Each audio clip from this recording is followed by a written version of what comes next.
Culpabilidad. Tema 14. 1. Aspectos positivos de la culpabilidad. Llegamos ahora a la parte más delicada de cuentas de derecho penal. Trata.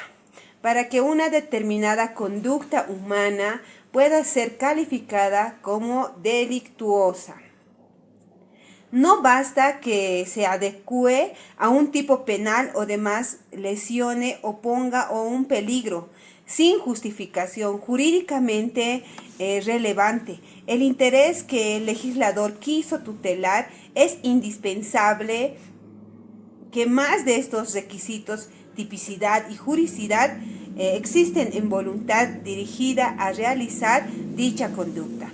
Solo entonces podría decirse que el comportamiento pertenece a alguien, que es suyo o por lo tanto de él al cual debe responder. Concepto. La ejecución del hecho típico y 3 antijurídico por alguien que lo hizo como resultado de operación mental entre que intervinieron consciente y libremente las esferas intelectivas, afectivas y volitivas de su personalidad. Es lo que se conoce con el nombre de genético de culpabilidad, porque tal fenómeno se origina en el psíquico del hombre que realiza la conducta, se había del contacto aspecto subjetivo del delito. Este es, sin embargo, un concepto elemental de manera forma en la que apenas se alcanza a intuir la complejidad de su estructura. Por eso es necesario al mano enunciar lo más destacado, esfuerzos, doctrinas realizados por clarificarlo. Teoría sobre la naturaleza jurídica de la culpa. Entre las varias tesis expuestas para explicar la naturaleza jurídica de la culpabilidad, destacamos las siguientes: la teoría psicológica o naturalista, la teoría normativa y la finalista. Teoría psicológica. De acuerdo con esta teoría, la culpabilidad es una relación de carácter puramente psicológica entre la gente y el resultado de la conducta. Querido o no, pero el menos previsible en la virtud. El dolo se caracteriza por la voluntad del autor, tendente a un resultado positivo prohibido por ley. Consiste en encaminar la acción hacia el fin, en tanto que el elemento constitutivo de la culpa se refiere al hecho de que el autor no quiere alcanzar ese resultado. Como se ve, estas concepciones encuentran la esencia de la culpabilidad en la mera relación subjetiva que une el sujeto agente con el resultado doloso o culposo de su comportamiento. Se ha criticado a esta teoría porque se limita a emitir juicio sobre la acción en cuanto pertenece al autor, decir por qué debe de responder de ella, que no acierta a explicar cómo la culpa sin previsión, en la que no existe relaciones psicológicas entre la gente y el resultado de su comportamiento. Puede ser una forma de culpabilidad, en fin, que no siendo graduable la relación psíquica entre la gente y el resultado de su conducta, tampoco es posible la graduación de dolo o culpa. B. Teoría normativa. Esta tesis considera la culpabilidad como relación contradictoria y irreprochable entre la voluntad del sujeto y la norma. Mesgar, una de los sostenedores, la define como el conjunto de aquellas propuestas de la pena que fundamentan frente al sujeto la responsabilidad personal de la conducta antijurídica. Se le critica a esta teoría el confundir lógicamente la reprochabilidad de la conducta del actor con el juicio del reproche que respecto con su comportamiento antijurídico se formula. Se dice igualmente que este concepto resulta idéntico al de antijurídico, con el cual vendría prácticamente a confundirse. Se agrega que, admitiendo que fue un juicio de reproche, surge el problema de saber a quién corresponde emitido.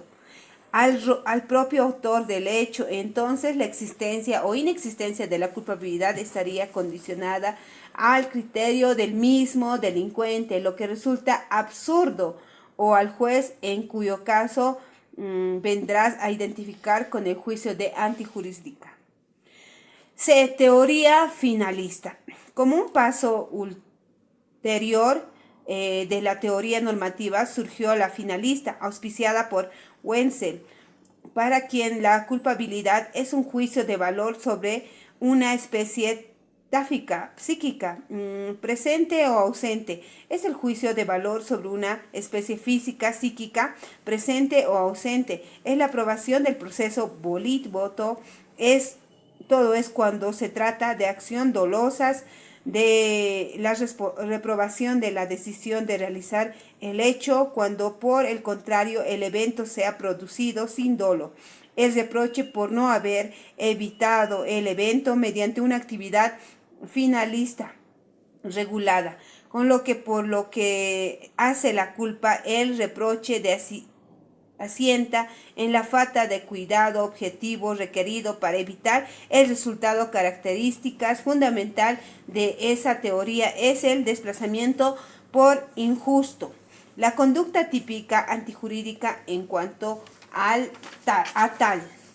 Por los finalistas, la culpabilidad estaría integrada por estos tres elementos: exigibilidad en una conducta conforme a ley, impuntualidad, impuntubilidad de su autor y posibilidad concreta de reconocer el carácter delictivo de hecho realizado. Contra la teoría finalista de la culpabilidad se ha dicho que hace imposible una concepción unitaria de este fenómeno y particularmente del dolo, ya que no cabría dentro de ella el llamado eventual, que acaba con la separación de los aspectos objetivos del delito, que traslada sin resolver los problemas propios de la culpa de plano de la culpabilidad, porque expulsa de su seno dolo y culpa, dejándola reducida a juicio probabilidad sobre la acción típicamente antijurídica.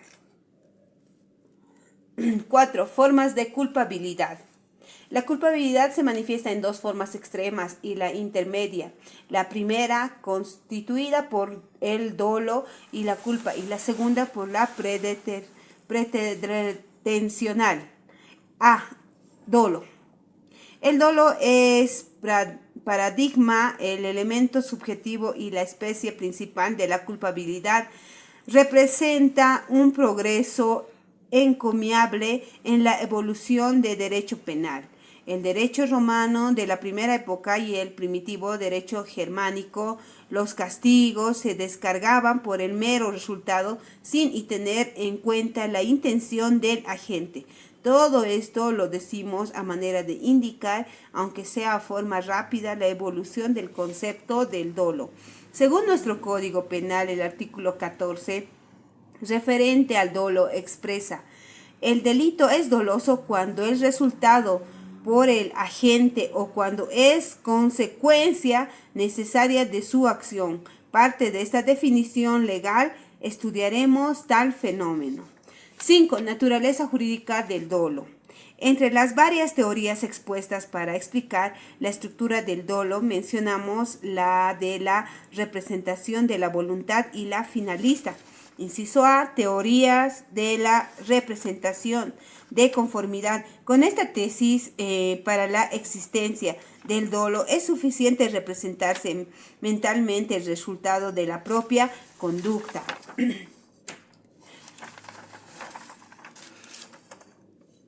Uno de sus voceros, von Liszt, define al dolo como el conocimiento de todas las circunstancias fácticas que acompañan el hecho previsto por la ley. El dolo entonces no sería más que una voluntariedad de una conducta de la cual se deriva el resultado previsto por la gente, lo que significa que esta teoría encuentra el dolo en la simple representación mental del evento, o lo que es lo mismo, en su previsión.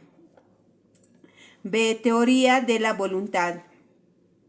Constituye la doctrina clásica del dolo. Recordemos que Carrara lo define como la intención más o menos perfecta de ejecutar un acto que se sabe contrario a la ley. De acuerdo con esta teoría, para que exista dolo no es suficiente que el agente haya previsto como cierta o probable la verificación del resultado. Es necesario que el evento mismo sea voluntario.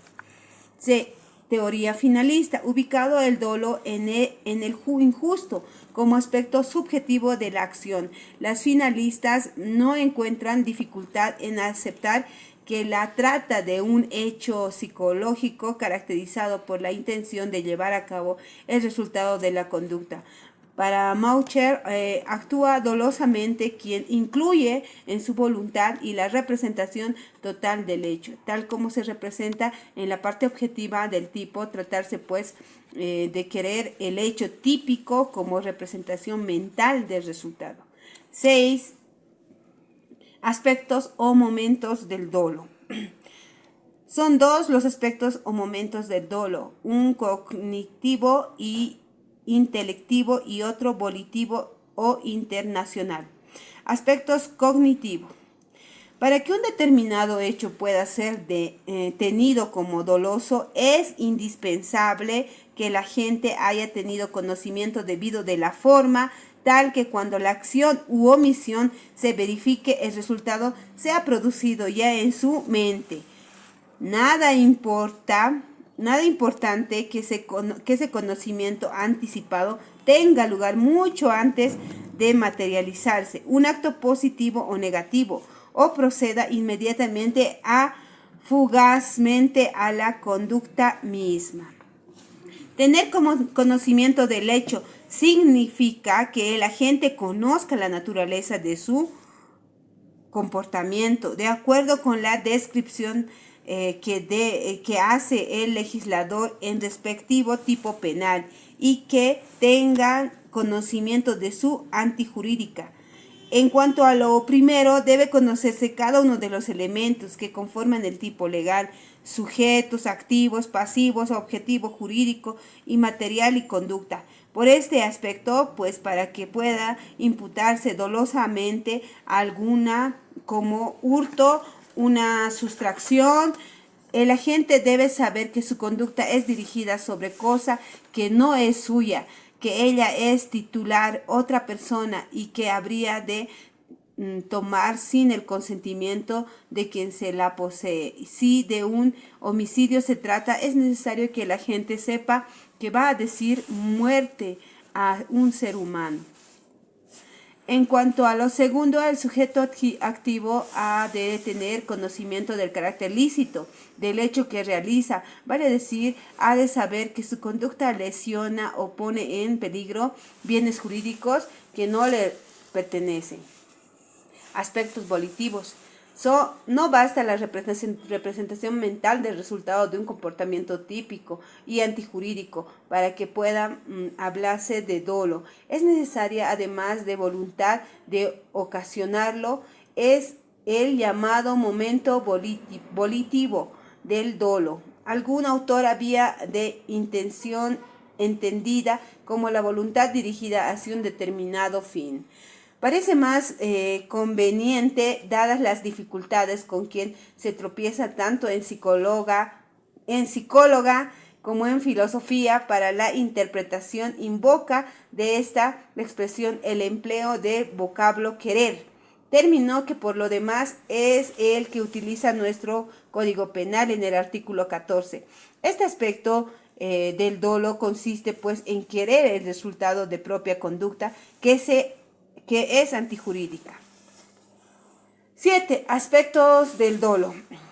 Aunque el conocimiento sustancial del dolo es siempre idéntico, la doctrina suele distinguir varias modalidades del mismo. Las más conocidas son doloso directo, indirecto y eventual, dolo de lesión y de peligro, dolo de ímpetu y de propósito, dolo inicial y concomitante, dolo genérico y específico. Nosotros, en razones de tiempo y espacio, solamente nos Nos abocaremos a las primeras. Doloso directo. Doloso directo, indirecto y eventual. El dolo directo, llamado también intencional y determinado, aparece cuando hay perfectas correspondencias entre la voluntad de la gente y el resultado de su conducta. El sujeto quiere matar a su enemigo y efectivamente lo hizo, queriendo expresar equivocarse, estafar a Pedro, y logró efectivamente. Hay dolo indirecto cuando él resulta no querido explícitamente por el agente. Aparece tan necesaria el evento directamente deseando que su acepción implica un querer, aunque indirecto. Cuando a la falta de otros medios idóneos, el actor se apodera de un automóvil para huir con el dinero sustraído, su voluntad criminosa se orienta directamente ligada a la primera acción, al apoderamiento del autor. Hay en este ejemplo dolo directo en relación con el apoderamiento del vehículo.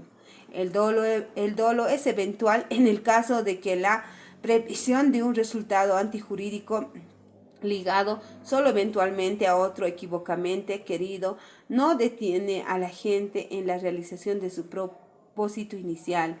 Un sujeto con la intención de dar muerte a su enemigo arroja un explosivo a su casa de habitación en la que sabe hay otras personas a quienes no desea eliminar, pero cuya muerte probablemente no le detiene en su inicial propósito homicida. Como puede observar, el planteamiento precede. La diferencia entre estas dos últimas especies de dolo radica en la naturaleza del ligamen que uno el resultado principal, el directa e indirecta querido, con el secundario, necesario en la hipótesis del dolo indirecto. Gracias por su atención.